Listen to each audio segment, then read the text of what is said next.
नमस्कार, आप देख रहे हैं प्राइम टाइम खबर और मैं हूं आपके साथ आकिल रजा।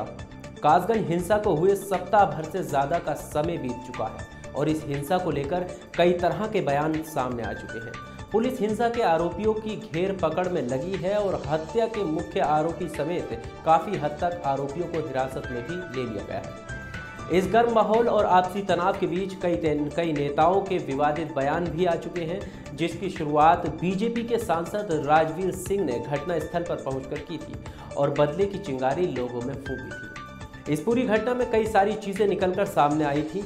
इसमें मीडिया का दोहरा रवैया भी देखने को मिला था और अफसरों के बेतुके बयान भी हमारे सामने आए थे, जिसको हम अपने पहले के शो प्राइम टाइम खबर में आपको दिखा चुके हैं।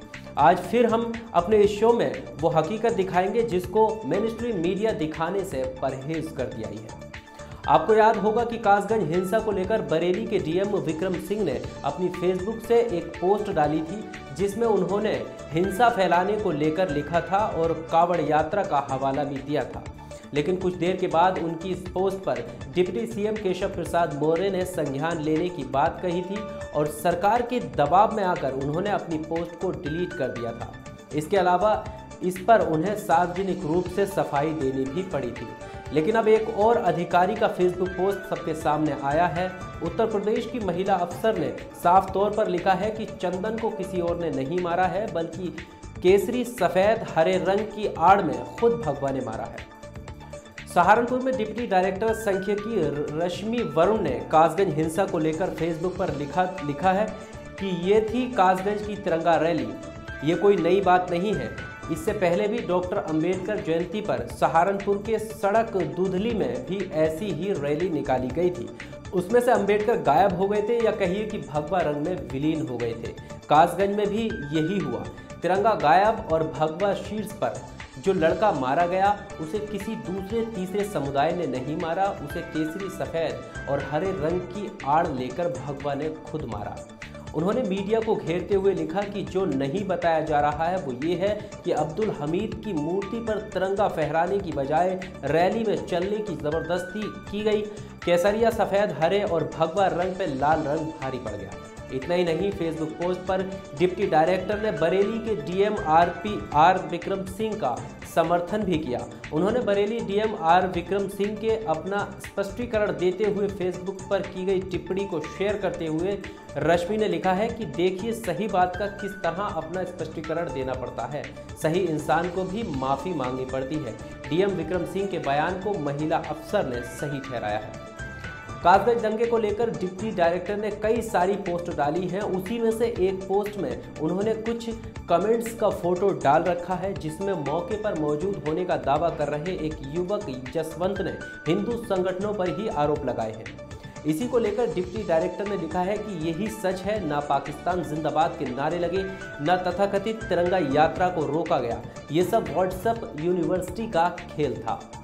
वहीं महिला अफसर ने बताया कि फेसबुक पोस्ट में ऐसी कोई बात नहीं लिखी गई है जो किसी के खिलाफ हो।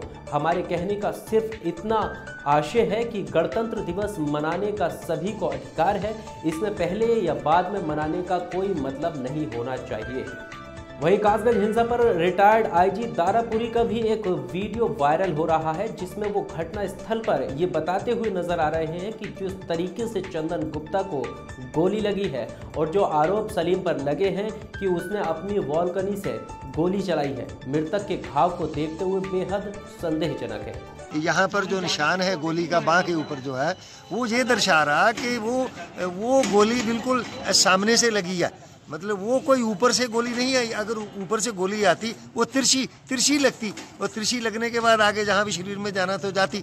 तो परंतु जो ये चोट है, चोट तो गोली के लगने की जो है वो तो बिल्कुल ऐसे जैसे सामने से किसी ने या बगल से किसी ने मारी हो।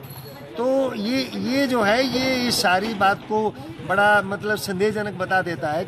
वहीं सपा के नेता रामगोपाल यादव भी इस हिंसा पर अपना बयान दे चुके हैं, जिसमें उन्होंने आरोप लगाया कि चंदन की हत्या किसी मुस्लिम ने नहीं की बल्कि हिंदू ने की है। कुछ अफसरों का रुख प्रदेश की बीजेपी सरकार के लिए चुनौती बन रहा है। अभी डीएम बरेली का मामला निपटा नहीं कि सहारनपुर की डिप्टी डायरेक्टर की पोस्ट चर्चा का विषय बन गई है।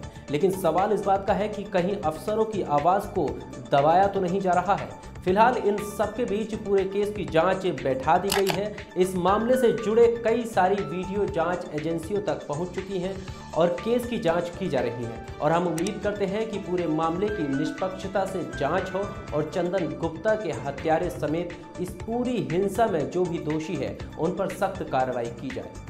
फिलहाल प्राइम टाइम खबर में सिर्फ इतना ही। आप बने रहिए नेशनल इंडिया न्यूज़ के साथ। नमस्कार।